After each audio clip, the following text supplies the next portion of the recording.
Hello and welcome everyone. आज हम पढ़ेंगे 16th सेंचुरी में हुए इंग्लिश लिटरेचर के सबसे बड़े पोएट और प्लेराइट विलियम शेक्सपियर की एक composition the seven ages of man.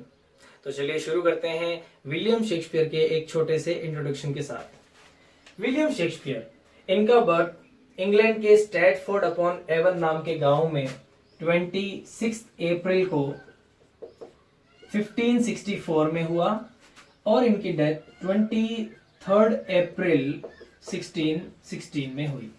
ऐसा भी पढ़ने को मिलता है कि इनका बर्थ भी 23 अप्रैल को ही हुआ था। अपनी 52 इयर्स की लाइफ में इन्होंने 154 सोनेट्स लिखी, एक तरह की पोएम, अराउंड 38 प्लेज लिखे और 2 लॉन्ग नैरेटिव पोएम्स लिखी। आज जो हम ये कॉम्पोजिशन पढ़ने जा रहे हैं, ये कॉम्पोजिशन इनके इन 38 प्लेज में से एक प्ले जिसका नाम था एज यू लाइक इट, इस प्ले का एकमात्र डायलॉग है। इस प्ले में 2 किरदार होते हैं, एक का नाम ड्यूक सीनियर और दूसरे का नाम होता है जेकस। ये दोनों आपस में बातचीत कर रहे होते हैं। एक्ट नंबर 2 में आपकी जानकारी की बता दूं, एक्ट नंबर 2 और सीन नंबर 7 में जब बातचीत कर रहे होते हैं तो जेकस मेलनकली मूड में, उदासी भरे मूड में एक मोनोलॉग बोलता है। मोनोलॉग का मतलब होता है एन अनइंटरप्टेड स्पीच, एक आलाप, यानी एक ऐसा डायलॉग जिसमें कैरेक्टर अपने थॉट्स को एक्सप्रेस कर रहा होता है, उसके बीच में कोई नहीं बोलता। जेकस के उसी मोनोलॉग को, उसी डायलॉग को आज हम एक पोएम के रूप में पढ़ते हैं। Such a great and gifted writer William Shakespeare was that just a dialogue of his play is read as a poem. इसीलिए विलियम शेक्सपियर इंग्लैंड के नेशनल पोएट भी हैं, राष्ट्रीय कवि। आइए जानते हैं, देखते हैं कि विलियम शेक्सपियर जेकस के थ्रू इस कंपोजिशन में, इस डायलॉग में क्या कहते हैं। हम जल्दी से पोएम को लिखेंगे।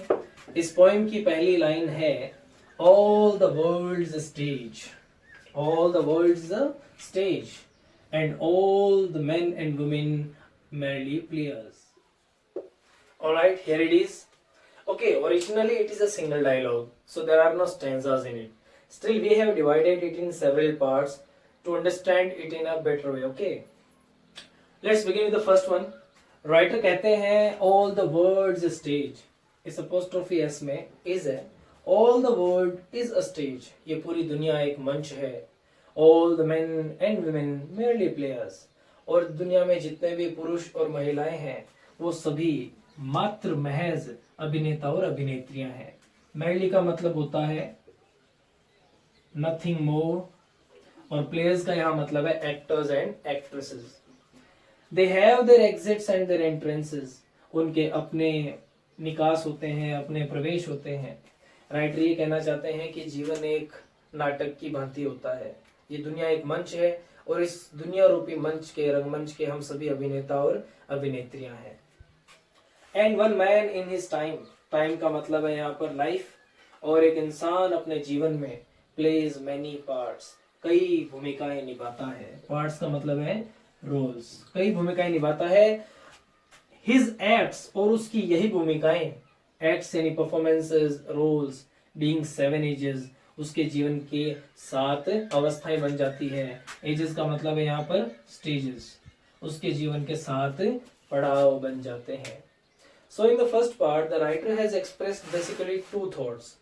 First thought is that life is drama, this world is a stage, and we, the human beings, are nothing more than actors and actresses in it. Just as an actor enters the stage, plays his role, and after his role is over, he takes exit. In the similar way, we, the human beings, take birth in this world, do our duties throughout our life, and at the end of our life, we take exit from this world. Eventually, that means we die. In the second thought, the writer has divided human life in 7 stages. जो आगे इस poem में, आगे इस composition में वो 7 stages को writer ने एक्सप्लेन किया है। आइए वन बाय वन उन 7 स्टेजेस की क्या फीचर्स हैं, क्या विशेषताएं होती है वो जानते हैं। First one, at first, that means in the first stage human being plays role of an infant. एक शिशु की भूमिका निभाता है। इन्फेंट यानी न्यू बॉर्न बेबी, एक नवजात शिशु की भूमिका निभाता है, उसी रूप में वो इस दुनिया में आता है। म्यूलिंग, म्यूलिंग का मतलब होता है क्राइंग सॉफ्टली, यानी बड़े धीरे धीरे प्यार से हल्की आवाज में रोता है। Puking, ejecting contents of stomach, उल्टी करता है, उल्टी करते हुए in the nurses arms. Nurse यानी उसे पालने पोसने वाली के हाथों में उल्टियां करते हुए रोते हुए अपना रोल प्ले करता है। वेल, नर्स वर्ड क्यों यूज किया? वेस्टर्न कल्चर की पोइम है तो वहां पर दाई माँ ही पालती है बच्चों को, इसलिए नर्स वर्ड यूज किया। यहाँ पर आप ये समझ लीजिए कि कोई भी इंसान उसको पालने पोसने वाले के हाथों में उल्टियां करते हुए रोते हुए पहला रोल प्ले करता है, पहले स्टेज को पार करता है। सेकेंड स्टेज में then the whining school boy. In the second stage man plays the role of a school boy. Whining, whining का मतलब होता है कंप्लेनिंग।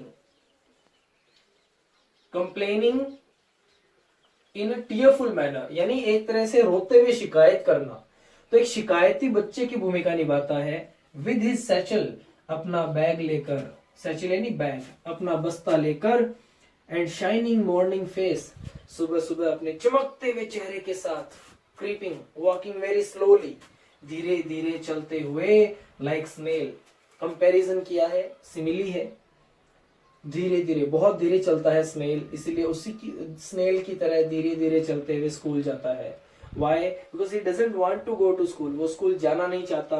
Unwilling यानी without will और without desire, बिना इच्छा के वो स्कूल जाता है और इस तरह से सेकेंड स्टेज को पार करता है, सेकेंड रोल प्ले करता है।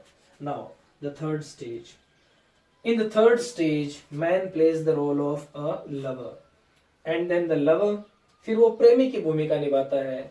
बड़ा हो जाता है, टीन एज में उसे किसी से प्रेम हो जाता है। He falls in love with someone. Sighing like furnace, जब प्यार में पड़ता है किसी के तो sighing, takes deep breath, यानी बहुत गहरी गहरी सांसें लेता है। Like furnace, और जिस तरह से फर्नेस का मतलब होता है भट्टी, इसका सिनोनिम आप स्टोव लिख सकते हैं, किल्न लिख सकते हैं।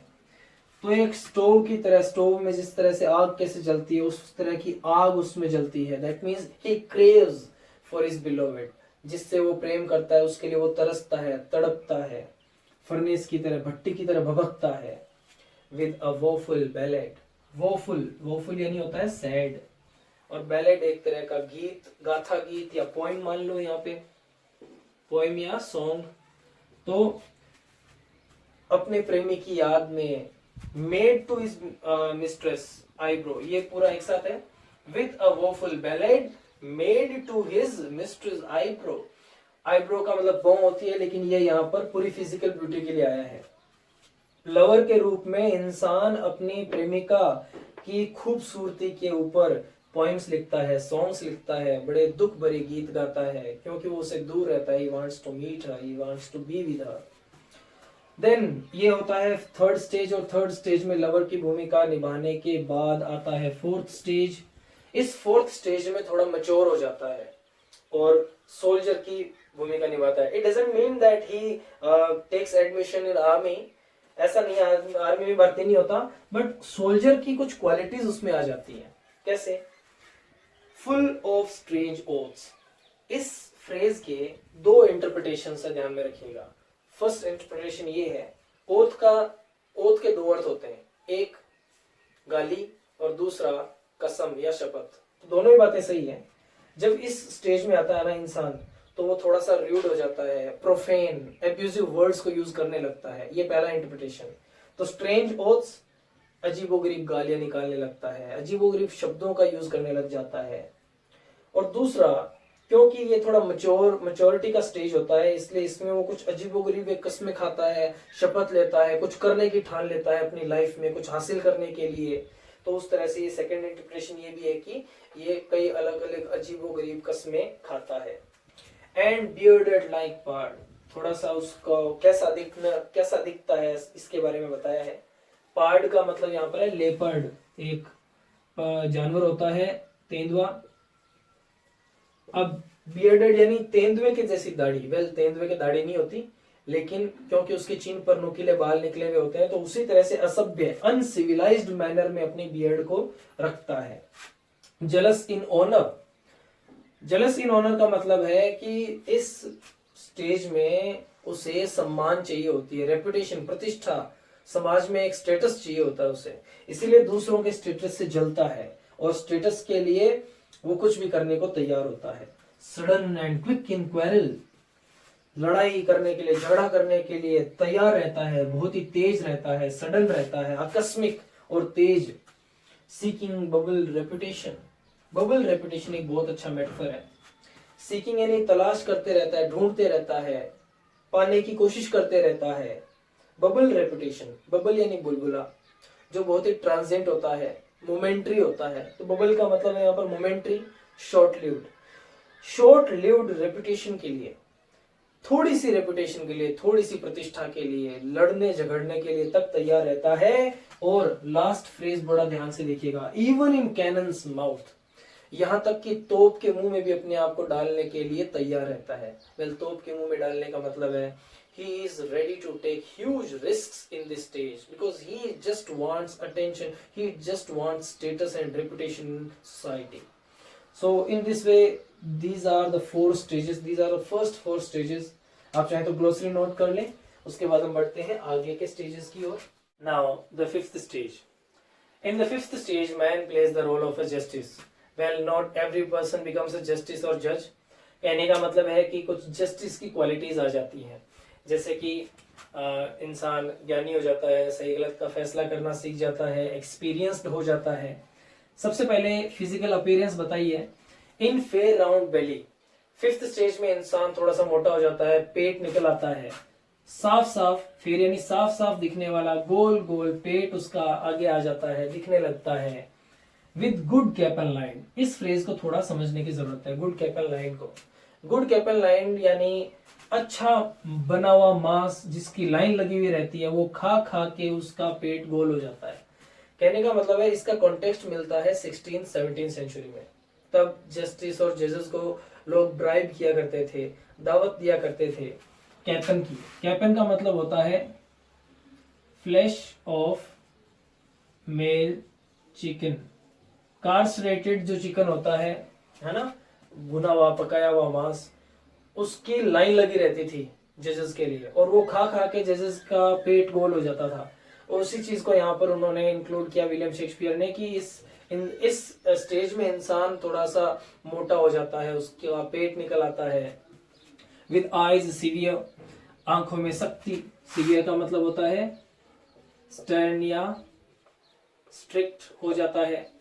And beard of formal cut, as we studied in the previous stage की इंसान थोड़ा सा असभ्य अनसिविलाइज्ड रहता है, पार्ड लेपर्ड की तरह नुकीली दाढ़ी रखता है, लेकिन इस स्टेज में थोड़ा सा वो सभ्य दिखने लगता है और पेट भले आगे निकला जाए लेकिन दाढ़ी और कपड़े थोड़े फॉर्मल पहनने लगता है और दाढ़ी फॉर्मल कट की रखने लगता है, ट्रिम कर लेता है। That means full of wise saws, saws का मतलब होता है सेइंग्स यानी कहावतें, और वाइज यानी ज्ञान भरी। तो इस स्टेज में इंसान इतना एक्सपीरियंस्ड हो जाता है, इतना ज्ञान हो जाता है इसको कि अच्छी कहावतें कहता है, मॉडर्न इंस्टेंस, नए नए उदाहरण पेश करता है किसी भी चीज के लिए, समझाने के लिए, क्योंकि जीवन का अनुभव होता है, इसको ज्ञान होता है हर चीज का। And so he plays his part, और इस तरह से वो ये भूमिका निभाता है। सिक्स्थ स्टेज में इंसान पेंटलून की भूमिका निभाता है। पेंटलून, पेंटलून का मतलब होता है जोकर, यानी एक तरह से जो कॉमिक अपीयरेंस हो जिसकी। अब कॉमिक अपीयरेंस हो जाती है इस स्टेज में, सिक्स्थ स्टेज में इंसान की। कैसे? लीन, सबसे पहले तो दुबला पतला हो जाता है। The sixth stage shifts into the lean and slippered pantaloon. Slippered यानी चप्पलें पहने में, दुबला पतला हो जाता है, फ्रजाइल फ्रेल हो जाता है, स्लिपर्ड चप्पलें पहनने लगता है और पेंटलून जैसा दिखाई देने लगता है, यानी जोकर जैसा, विदूषक जैसा दिखाई देने लगता है। पेंटलून यानी जोकर कह सकते हैं, नौकर कह सकते हैं। The person who has a comic appearance उसको पेंटलून कहते हैं। विद स्पेक्टिकल्स ऑन नोज, थोड़ी सी आई साइट वीक हो जाती है, जिस वजह से आंख पे चश्मा पहनने लगता है। एंड पाउच ऑन साइड, इस फ्रेज को थोड़ा समझने की जरूरत है। पाउच ऑन साइड का मतलब क्या है? देखिए, नाक के ऊपर चश्मा और बगल में पाउच का मतलब होता है थैला या थैली। तो बगल में थैली, बगल में थैली का मतलब है जैसे थैली लटकती है, तो उसी तरह से बगल में जो स्किन होती है इंसान की इस स्टेज में वो लटकने लगती है। That means skin begins to shrink and hang on sides. तो त्वचा उसकी ढीली पड़ जाती है, जिसको कहा गया है कि pouch on side. His youthful hose, जवानी के जो उसके होज थे। देखो, होज जो है वो 16th और 17th सेंचुरी में पहना जाने वाला एक टाइट फिटिंग क्लॉथ हुआ करता था। टाइट फिटिंग क्लॉथ, पर्टिकुलरली ये होज उसी कपड़े का नाम था 16-17 सेंचुरी में, जो टाइट होता था। नीचे से जब पहनते थे तो एंकल से लेके और वेस्ट तक पूरा का पूरा चिपका हुआ होता था वो कपड़ा, वो पैंट की तरह होता था, उसको होज कहते थे। आज हम जैसे जुराब पहनते हैं, मोजे पहनते हैं, सॉक्स पहनते हैं, वो भी इसका मतलब होता है सॉक्स।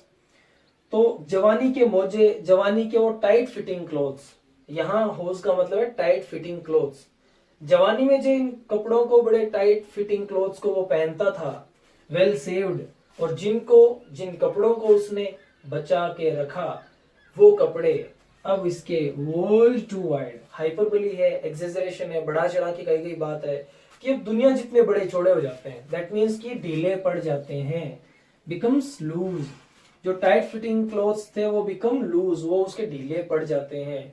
क्यों? क्योंकि for his shrunk shank, for यानी क्योंकि, हिज यानी उसकी, और श्रंक शैंक का, शैंक मतलब लोअर पार्ट ऑफ लेग, घुटने से लेके एंकल के बीच का जो पिंडली होती है उसको शैंक बोलते हैं। अब वो उसकी श्रिंक हो जाती है, श्रंक एडजेक्टिव है, यानी ढीली पड़ जाती है, सिकुड़ जाती है, जिसकी वजह से उसके कपड़े भी ढीले हो जाते हैं। And his big manly voice, और जो इसकी मर्दाना बड़ी आवाज थी, वो आवाज अब बदलने लगती है, टर्निंग बदलने लगती है, किसमें? टुवर्ड्स चाइल्डिश ट्रेबल पाइप्स, बच्चे जैसी ट्रेबल तीखी, और पाइप्स यानी बांसुरी जैसी आवाज अब हो जाती है इंसान की। And whistles in his sound, और आवाज में सीटियां जैसी आवाजें आने लगती हैं। तो एक तरह से आप देखिए, पेंटलून का मतलब होता है जोकर, जो मस्खरा दिखे, हास्यास्पद दिखे, और वैसा ही कुछ हो जाता है। इमेजिन कीजिए, चश्मा है नाक के ऊपर, त्वचा लटकी हुई है, ढीले ढाले कपड़े पहन रखे हैं, नीचे चप्पलें पहन रखी है, और ऊपर से आवाज बिल्कुल तीखी है, उसमें हवा भी निकल रही है, सीटी जैसी ध्वनि आ रही है, और बच्चे जैसी आवाज आ रही है। तो एक तरह से पेंटलून की एज हो जाती है, पैथेटिक हो जाती है थोड़ी सी कंडीशन, और अप्रोचिंग ओल्ड एज है, बुढ़ापा आने लगता है, इंसान कमजोर भी हो जाता है।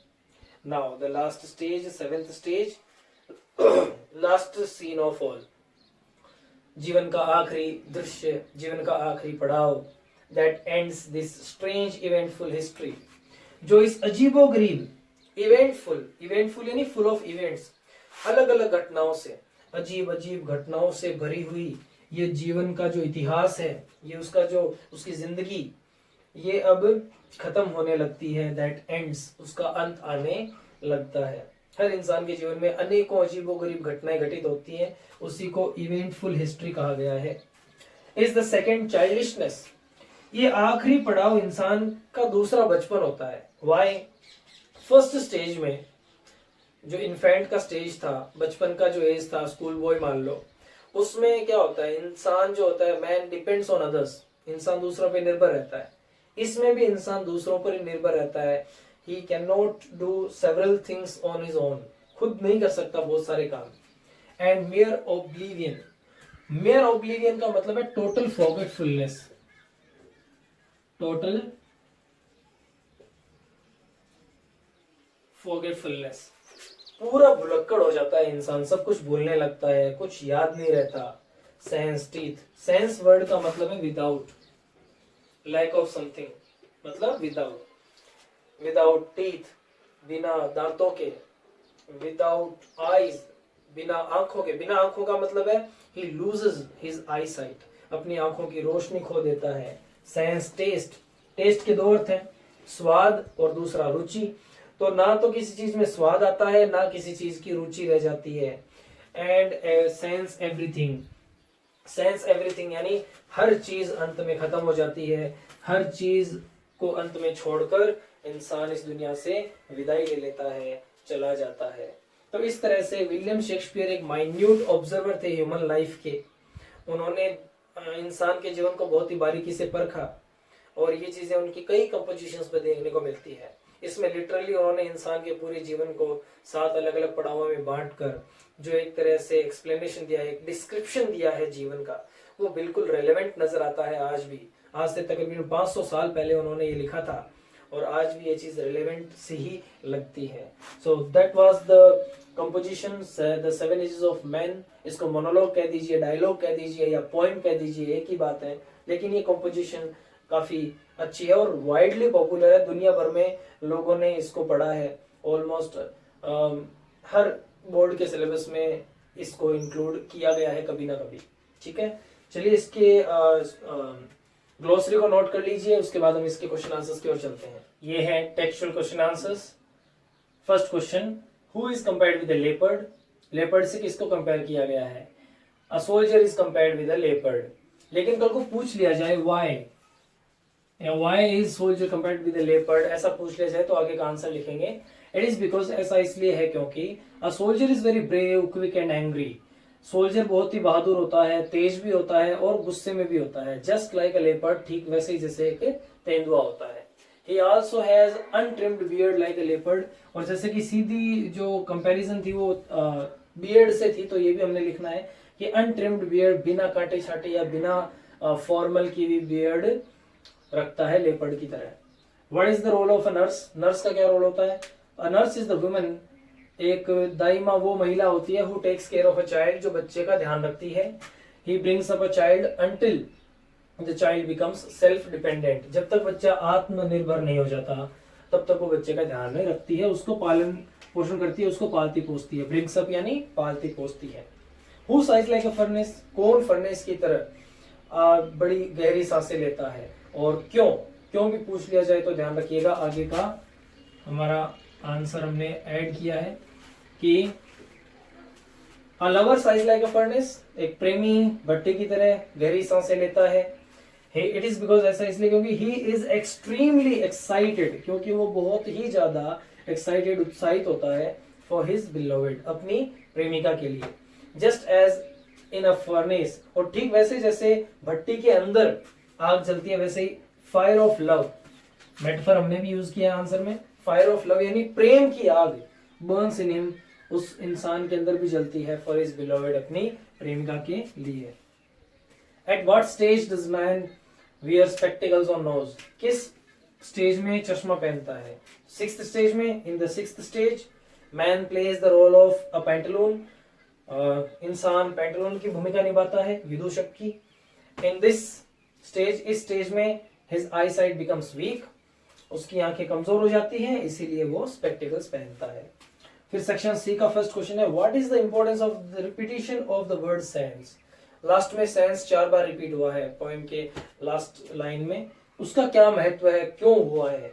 तो the word sense means without. पहले मतलब बताएंगे कि सेंस का मतलब है विदाउट, किसी चीज के बिना। It has been repeated to show, ये दिखाने के लिए इसको बार बार रिपीट किया गया है। क्या? The pathetic condition of old age, बुढ़ापे की बहुत ही दयनीय स्थिति को दिखाने के लिए इसको यूज किया गया है, रिपीट किया गया है। The poet wants to say that, कवि ये कहना चाहता है कि मैन बिकम्स हेल्पलेस, इंसान लाचार हो जाता है, असहाय हो जाता है, मजबूर हो जाता है, एंड लूजेस एवरीथिंग, और सब कुछ खो देता है आखिरी स्टेज में। फिर सिमिलर सा ही क्वेश्चन है कि do you find any melancholy reference in the poem? क्या आपको इस पोएम में कोई दुखद संदर्भ मिलता है कहीं पे? बिल्कुल आखिरी पड़ाव में मिलता है। यस, बिल्कुल हमें मिलता है। वी फाइंड मेलैंकोली रेफरेंस, हमें मेलैंकोली रेफरेंस मिलता है कहाँ? इन the poem in the end, इस पोएम के एंड में मिलता है। वेयर, जहां द पोएट डिस्क्राइब्स, कवि ये वर्णन कर रहे होते हैं किसका? The helpless state of the last stage of man's life, इंसान के जीवन के आखिरी पड़ाव की जो हेल्पलेस स्टेट है, यानी लाचार अवस्था, असहाय अवस्था, उसका जब वो वर्णन कर रहे होते हैं तब हमें मेलैंकोली रेफरेंस मिलता है। नोट कीजिए, स्क्रीनशॉट ले लीजिए, उसके बाद में नेक्स्ट क्वेश्चंस पे बढ़ते हैं।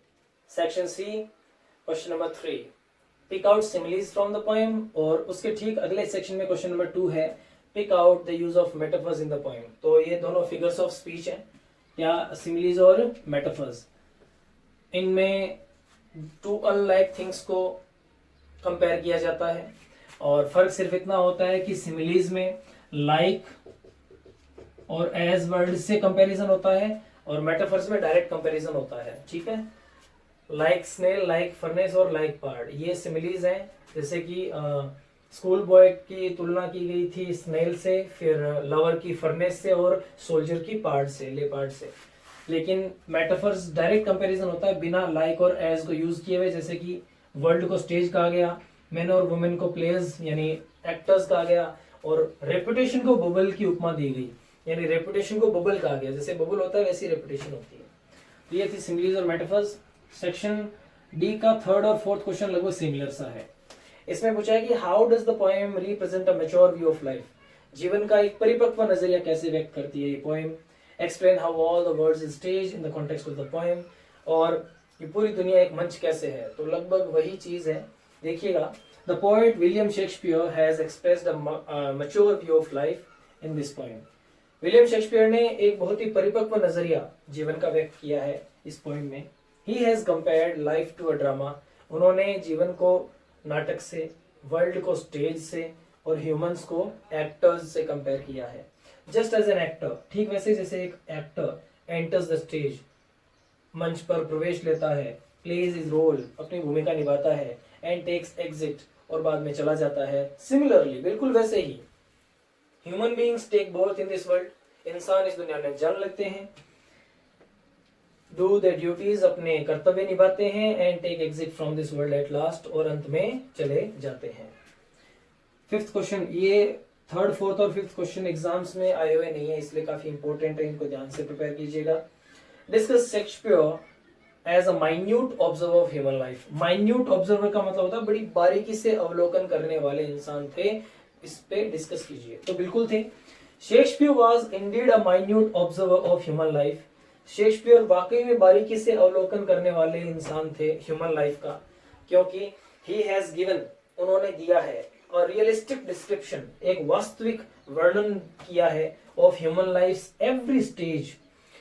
इंसान के जीवन के हर एक पड़ाव का बिल्कुल वास्तविक वर्णन उन्होंने किया है। जैसे कि क्राई ऑफ एन इन्फेंट, एक बच्चे की चीख पुकार।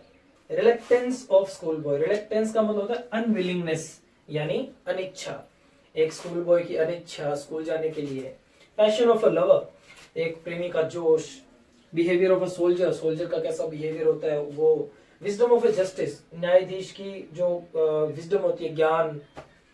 Comic look of a Pantaloon, और एक जोकर का जो लुक होता है, कॉमिक लुक, हास्यास्पद रूप, उसका भी उन्होंने बहुत ही रियलिस्टिक डिस्क्रिप्शन दिया है। और एंड में helplessness of an old man, बूढ़े आदमी की जो लाचारी है वो भी उन्होंने बड़े अच्छे से बताई है इस पोएम में। इसीलिए विलियम शेक्सपियर को इतना बड़ा पोएट माना जाता है। That was the poem, these were the question answers. एक क्वेश्चन इसमें रह गया, if you have noticed, D, section D का फर्स्ट वन, जिसमें आपको सभी स्टेजेस के, ह्यूमन लाइफ के सभी स्टेजेस के सेलिएंट फीचर्स बताने हैं, मुख्य विशेषताएं बतानी है। तो वो आपने अगर पोएम पढ़ी है तो खुद उसको प्रैक्टिस कीजिए और उसको एक आंसर में तब्दील कीजिए, खुद अपने लैंग्वेज में उसका आंसर करने की कोशिश कीजिए। And if you don't get anything, if you get struck at anything, tell me, I give you the answer in other video. जब हम इसका रिवीजन करेंगे एग्जाम्स के पास में स्टैंजास को, तब मैं उसका आंसर भी आपको डेफिनेटली बता दूंगा। Okay, see you in the next poem और next class with a poem. See you, take care, bye bye.